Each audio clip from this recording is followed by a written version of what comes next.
Illinois is a state in the Midwestern United States. It is the fifth most populous state and 25th largest state in terms of land area, and is often noted as a microcosm of the entire country. With Chicago in the northeast, small industrial cities and great agricultural productivity in central and northern Illinois, and natural resources like coal, timber, and petroleum in the south, Illinois has a diverse economic base and is a major transportation hub. The Port of Chicago connects the state to other global ports from the Great Lakes, via the St. Lawrence Seaway, to the Atlantic Ocean, as well as the Great Lakes to the Mississippi River, via the Illinois River. For decades, O'Hare International Airport has been ranked as one of the world's busiest airports. Illinois has long had a reputation as a bellwether both in social and cultural terms and politics. Although today, the state's largest population center is around Chicago in the northern part of the state,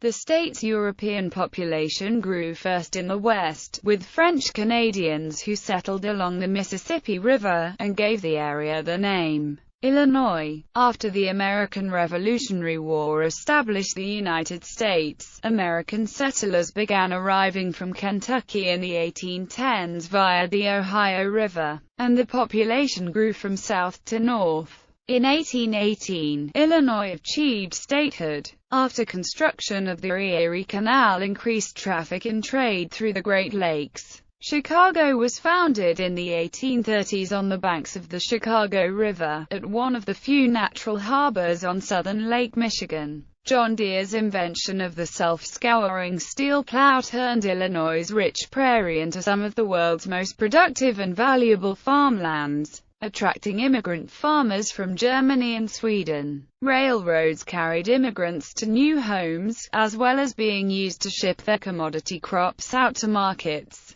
By 1900, the growth of industrial jobs in the northern cities and coal mining in the central and southern areas attracted immigrants from Eastern and Southern Europe. Illinois was an important manufacturing center during both World Wars. The Great Migration from the South established a large community of African Americans in Chicago, who created the city's famous jazz and blues cultures. 3 U.S. presidents have been elected while living in Illinois: Abraham Lincoln, Ulysses S. Grant, and Barack Obama. Additionally, Ronald Reagan, whose political career was based in California, was the only U.S. president born and raised in Illinois. Today, Illinois honors Lincoln with its official state slogan, Land of Lincoln, which has been displayed on its license plates since 1954. The Abraham Lincoln Presidential Library and Museum is located in the state capital of Springfield.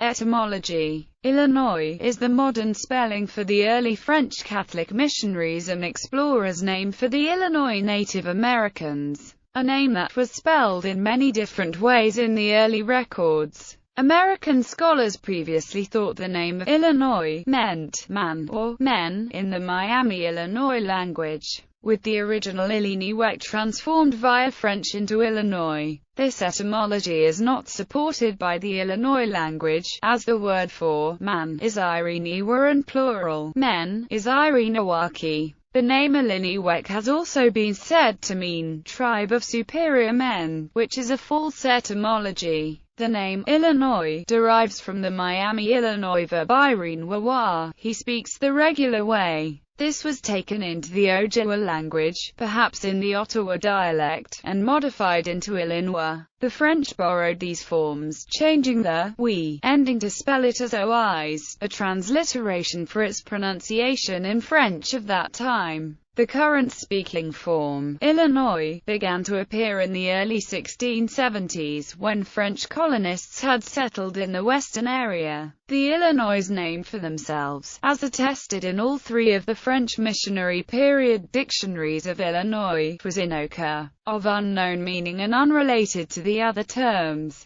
History: Pre-European American Indians of successive cultures lived along the waterways of the Illinois area for thousands of years before the arrival of Europeans. The Costa site has been excavated and demonstrates 7,000 years of continuous habitation. Cahokia, the largest regional chiefdom and urban center of the pre-Columbian Mississippian culture, was located near present-day Collinsville, Illinois. They built an urban complex of more than 100 platform burial mounds, a 50 acres plaza larger than 35 football fields, and a wood henge of sacred cedar, all in a plan design expressing the culture's cosmology. Monk's Mound, the center of the site, is the largest pre-Columbian structure north of the Valley of Mexico. It is 100 feet high, 951 feet long, 836 feet wide and covers 13.8 acres. It contains about 814,000 cubic yards of earth. It was topped by a structure thought to have measured about 105 feet in length and 48 feet in width, covered an area of 5,000 square feet, and been as much as 50 feet high, making its peak 150 feet above the level of the plaza. The finely crafted ornaments and tools recovered by archaeologists at Cahokia include elaborate ceramics, finely sculptured stonework, carefully embossed and engraved copper and mica sheets, and one funeral blanket for an important chief fashioned from 20,000 shell beads. These artifacts indicate that Cahokia was truly an urban center, with clustered housing, markets, and specialists in tool making, hide dressing, potting, jewelry making, shell engraving, weaving and salt making. The civilization vanished in the 15th century for unknown reasons, but historians and archaeologists have speculated that the people depleted the area of resources. Many indigenous tribes engaged in constant warfare. According to Suzanne Austin Alcone, at one site in the central Illinois River Valley, 1/3 of all adults died as a result of violent injuries. The next major power in the region was the Illinois Confederation, or Illini, a political alliance. As the Illini declined during the Beaver Wars era, members of the Algonquin-speaking Potawatomi, Miami, Sauk, and other tribes including the Fox,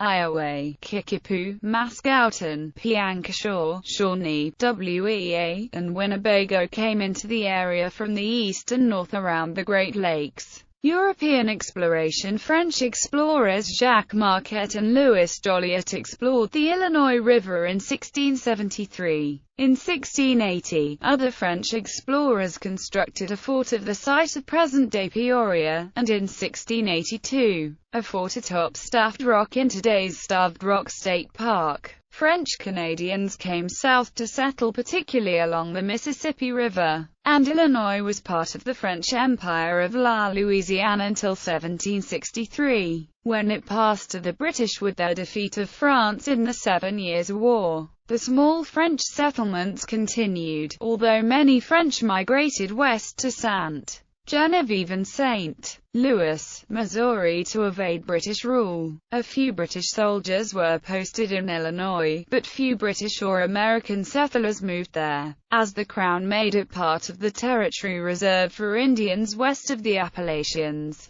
In 1778, George Rogers Clark claimed Illinois County for Virginia. In a compromise, Virginia ceded the area to the new United States in 1783 and it became part of the Northwest Territory, to be administered by the federal government and later organized as states. 19th century. The Illinois Wabash Company was an early claimant to much of Illinois. The Illinois Territory was created on February 3, 1809, with its capital at Kaskaskia, an early French settlement. During the discussions leading up to Illinois' admission to the Union, the proposed northern boundary of the state was moved twice. The original provisions of the Northwest Ordinance had specified a boundary that would have been tangent to the southern tip of Lake Michigan. Such a boundary would have left Illinois with no shoreline on Lake Michigan at all. However, as Indiana had successfully been granted a 10-mile northern extension of its boundary to provide it with a usable lakefront, the original bill for Illinois statehood, submitted to Congress on January 23, 1818, stipulated a northern border at the same latitude as Indiana's, which is defined as 10 miles north of the southernmost extremity of Lake Michigan. But the Illinois delegate, Nathaniel Pope, wanted more. Pope lobbied to have the boundary moved further north, and the final bill passed by Congress did just that. It included an amendment to shift the border to 42 degrees 30 north, which is approximately 51 miles north of the Indiana northern border. This shift added 8,500 square miles to the state, including the lead mining region near Galena. More importantly, it added nearly 50 miles of Lake Michigan shoreline and the Chicago River. Pope and others envisioned a canal that would connect the Chicago and Illinois rivers, and thus connect the Great Lakes to the Mississippi. In 1818, Illinois became the 21st U.S. state. The capital remained at Kaskaskia, headquartered in a small building rented by the state. In 1819, Vandalia became the capital, and over the next 18 years, 3 separate buildings were built to serve successively as the Capitol building.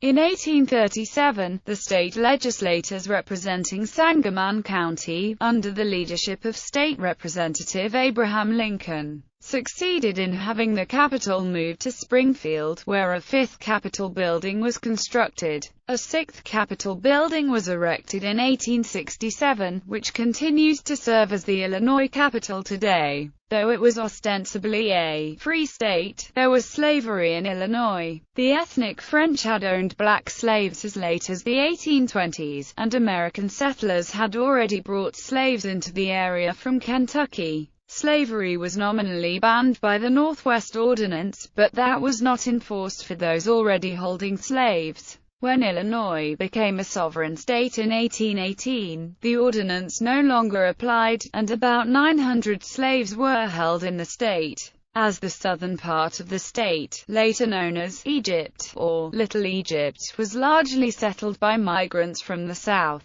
the section was hostile to free blacks. Settlers were allowed to bring slaves with them for labor, but in 1822, state residents voted against making slavery legal. Still, most residents opposed allowing free blacks as permanent residents. Some settlers brought in slaves seasonally or as house servants. The Illinois Constitution of 1848 was written with a provision for exclusionary laws to be passed. In 1853, John A. Logan helped pass a law to prohibit all African Americans, including freedmen, from settling in the state. It represents the end of Indian resistance to white settlement in the Chicago region. The Indians had been forced to leave their homes and move to Iowa in 1831. When they attempted to return, they were attacked and eventually defeated by U.S. militia. The survivors were forced back to Iowa. The winter of 1830 to 1831 is called the Winter of the Deep Snow. A sudden, deep snowfall blanketed the state,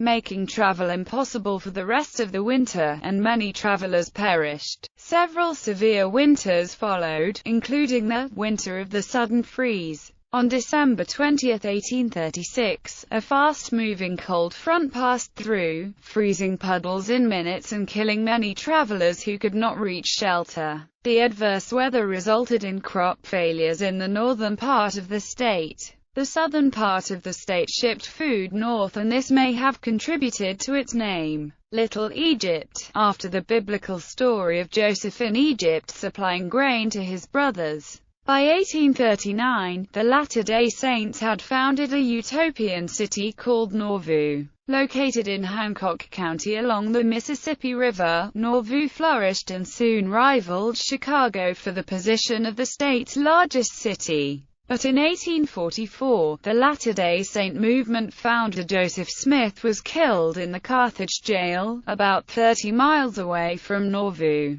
Following a succession crisis, Brigham Young led most Latter-day Saints out of Illinois in a mass exodus to present-day Utah. After close to 6 years of rapid development, Nauvoo rapidly declined afterward. Chicago gained prominence as a Great Lakes port and then as an Illinois and Michigan Canal port after 1848, and as a rail hub soon afterward. By 1857, Chicago was Illinois' largest city. With the tremendous growth of mines and factories in the state in the 19th century, Illinois was the ground for the formation of labor unions in the United States. The Pullman strike and Haymarket riot, in particular, greatly influenced the development of the American labor movement. From Sunday, October 8, 1871, until Tuesday, October 10, 1871, the Great Chicago Fire burned in downtown Chicago, destroying 4 square miles.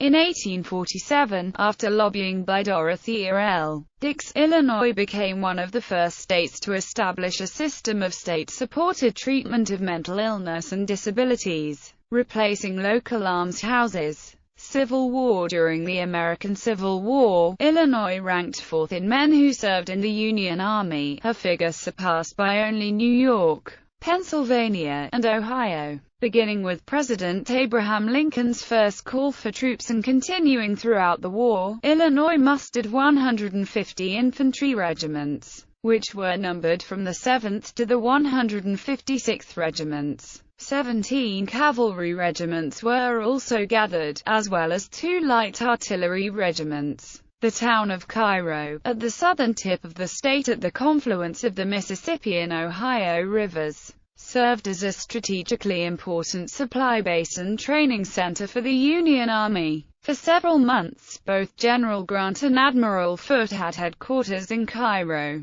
20th century. At the turn of the 20th century, Illinois had a population of nearly 5 million. Many people from other parts of the country were attracted to the state by employment caused by the then expanding industrial base. Whites were 98% of the state's population, bolstered by continued immigration from Southern and Eastern Europe, and by the African-American Great Migration from the South. Illinois grew and emerged as one of the most important states in the Union. By the end of the century, the population had reached 12.4 million. The Century of Progress World's Fair was held at Chicago in 1933. Oil strikes in Marion County and Crawford County lead to a boom in 1937, and, by 1939, Illinois ranked 4th in U.S. oil production. Illinois manufactured 6.1% of total United States military armaments produced during World War II, ranking 7th among the 48 states. Chicago became an ocean port with the opening of the St. Lawrence Seaway in 1959. The Seaway and the Illinois Waterway connected Chicago to both the Mississippi River and the Atlantic Ocean. In 1960, Ray Kroc opened the first McDonald's franchise in Des Plaines.